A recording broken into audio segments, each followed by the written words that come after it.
Hey everybody, JokerFett's here with another video. Sorry it's been a while since my last upload, but I wanted to bring you guys a special video. Now, in case you forgot, a while back in, I believe it was late December, early January, I uploaded a video where I announced that I was going to the 2014 Wizard World Sacramento Comic Con, which is fast approaching. It's this upcoming weekend. I'm very excited to go, and I have a kind of a method, if you will, about how I approach each convention that I've gone to now. I've gone to several conventions now, so I think that I've picked up some tips and tricks along the way, and I wanted to share them with you guys. Originally, I was just going to make a quick post on my Facebook page about this, but I decided that I had enough content worthy of a video, and hopefully this will be something that is beneficial to you guys. So here's my how to survive a convention video, or just just pretty much just any tips and advice that I've picked up along the way that you guys could use. So first thing that's always important about a convention is that when you are going there, be sure to give yourself plenty of time. Typically, it's idyllic to get there before the doors open, because there's always a very long line as the doors open. So you want to get there a bit early, not too early. I mean, 30 minutes I think is fine. An hour if you really want to. It just all has to do with how quick you're going to be able to get on the floor. Because typically, if you get there right as the doors are opening, then you have a pretty lengthy wait ahead of you, depending on how large the convention is. Because there's a huge line of people, you have to go through that line. You have to get your stamp, depending on how the company that's holding the convention does it. You either have stamps or wristbands or something. You have to get that, and then you get to go on the convention floor. So be sure to give yourself plenty of time if you do want to get on the floor rather quickly and maximize your amount of time that you have at the convention. The second thing that I've started doing is actually, this is the first time that I will be doing it, so I'll have to see how it works for me, is come up with a list of stuff you're looking at. If you do plan on collecting there, you're not just there for the panels and stuff. If you're there to collect and to pick up some stuff that you've been wanting for a while, I find it's very I'm trying this out. This is my first time doing it, but I think it would be rather effective to have a wish list of what you want. Now, as you can see here, this is my wish list, if you can make out the details all right. And what you want to do is just put a list. You don't have to put everything that you want there. Certainly, I know that when I'm at the convention myself, I'm going to be looking through the vendors' booths. There's of course going to be something that I might have slipped my mind, or I didn't know I wanted until I saw it for myself. But just some stuff that you think about beforehand, that you go into the convention knowing that you are wanting to look out for and hopefully pick up. And that is just, make a list. I have just a single page of stuff that I'm currently looking out for. And what I've also done is I've also put stars next to it. I have it on a 3-star scale. 3 stars means that it's something that I'm really interested in picking up, something that I really want. 2 stars means that I'm interested in it. And 1 star means that I'd like to get it if I see it. If I don't, no problem. So, and also what I've done is I've also put what the going rate for that particular figure is on different sites like Amazon and eBay. Just kind of finding like an average or a little range that you can typically find these figures for online, because this would be very helpful if you're at a convention. Obviously, inside a convention center, you don't have the best reception or cell signal or anything, so it's a bit hard to get on the eBay app on your phone and search it right then and there. And while you're doing that, somebody else might like the thing you're looking at and snatch it away from you before you can get to it. So this is just very handy, just something you can have on you really quick to see what you want. It keeps you focused, because you might think that you want something, or you might have forgot something. It's like, what's that? I wanted to get that. I was going to look for it, but I can't quite remember what it is. And what it's going for on eBay and Amazon and other like collecting websites. Because if you can get cheaper on those websites, then what's the point of buying it for more money at a convention? So that's something that I'm going to be trying out this year. I believe it's going to be pretty helpful. Again, my first time doing it, but something that I definitely think it would be wise to consider doing if you're going to a convention. Also, know your spending limit. For me, there's always a certain price that's just too high for me. It's pretty much the point where it's just not worth it, and that's really just varies from figure to figure, from person to person. You might really be dying to get your hands on this figure for any price, while others, you have a very set limit on how much you want to spend for it. So know your limit, pretty much, because, as much as I love collecting, it's not worth going bankrupt just to get, something that's, a little 6-inch piece of plastic. So, just know your limits. That's pretty much what I'm trying to say. Also, know where things are, because going into this... I've printed out a map from the Wizard World's website. You might not be able to see it. It's actually printed out pretty light. But just know where things are. And this doesn't have so much to do with vendors or anything, because really, what does the name of a vendor tell you about what kind of stock they're going to have? But this is more important for panels and autograph signing areas. Just so you're not bumbling around trying to find out, where is such and such person having their Q&A, or where are they signing. So this is very helpful, just so you know where you're going, and you don't waste time just trying to find things.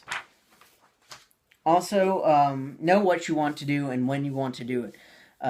Certainly, at conventions, I'm both a person that is there to get good deals on collectibles, as well as to enjoy the panels and different celebrity appearances. And so it's always very helpful to know when those things are and when you want to do it.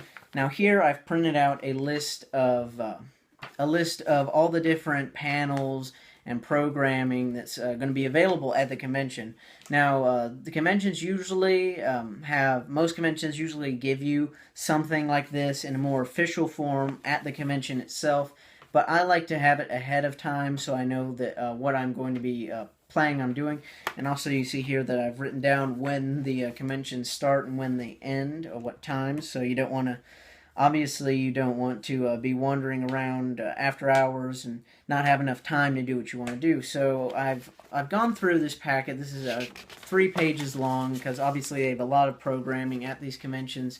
And I've highlighted stuff that I'd be interested in doing. Now, you can see here Friday, I'm probably not going to actually be at the convention on Friday, but if I am, just so happen to be able to get there that early, then there's Chris Claremont, who is a famous writer on X-Men in the 70s and early 80s.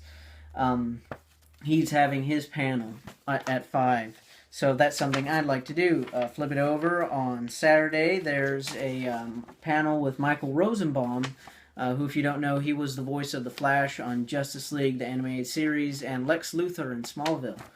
And he's doing a panel. That's something I'd like to attend, and that's going to be at 11:45 a.m.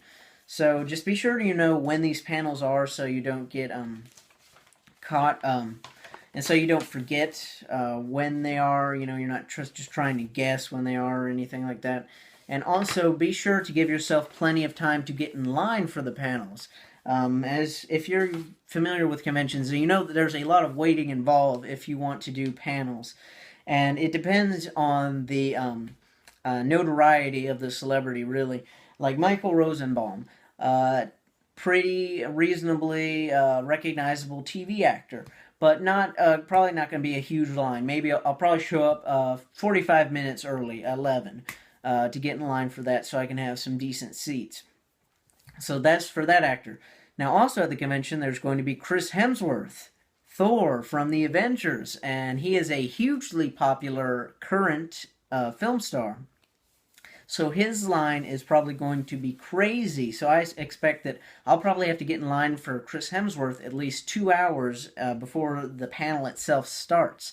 So, yeah, you just have to know when you want to get in line for these things, because the panels are traditionally first come, first serve. You can't get reserved seating for a panel. That's just not how it works. So if you want to see Chris Hemsworth speak, then you can't just show up there at 4 p.m. or whenever he's doing his panel. or you're not going to get a seat, plain and simple. So you just really have to keep that stuff in mind. Keep in mind when things start and how long you have to wait before the panel begins just to get a good seat. Also, the name of the game, if you're collecting at a convention, is haggling. Um, yeah, it's difficult. Well, I mean, really, it's next to impossible online to haggle somebody who's selling a toy. I mean, most online retailers, Amazon, you can't bargain with Amazon for the price of the object, and eBay, you can make offers, but it's not really the same thing as haggling. Now, at conventions, you have a different opportunity because you're actually there with the person face to face, and what's usually the idea is to do combo deals. If a vendor there has multiple things that you want, then usually if you come to them with one item, you say like, okay, can you shave off a few bucks off this thing? Usually they'll say no, that's the price I want to sell it for, and which is perfectly fine, because they're the ones that's selling it. Obviously, it's their option. It's their choice to sell it to you for what price. However, it's usually effective. You can once you come to them with that one item, they know that you want that item, and usually after that, bring out the other items there that you have want. It's like, okay, so if I get item A and items B and C, will you cut me a deal on item A and bring down the total cost of the purchase? So that is usually a really great way to save you some money on your convention buys, and just get better deals, because haggling, that's something, like I said, that you really can't do at any other opportunity. You don't really have any other opportunity to haggle with somebody unless you go to like a comic or specialty shop where they do sell toys and it's privately owned. But like at retailers and on eBay, it just doesn't really work that way. So haggling is a great way to do that. And also, vendors are usually more open to haggling and to giving you better deals on the last day of the convention, because if you're a vendor, then you want to get as much stock. You want to unload as much stock at a convention as possible. That way that you're not just wasting time and money lugging more stuff around from city to city, because usually these vendors, they usually just ride on the convention circuit and follow a convention from city to city like Wizard World. So they're usually more receptive to giving you deals on the last day of the convention, because they know that pretty soon they're just going to have to pack it all up and then go to the next city or go back to wherever city they're from, wherever their shop is, because usually vendors own comic shops somewhere. So usually they're more receptive to that.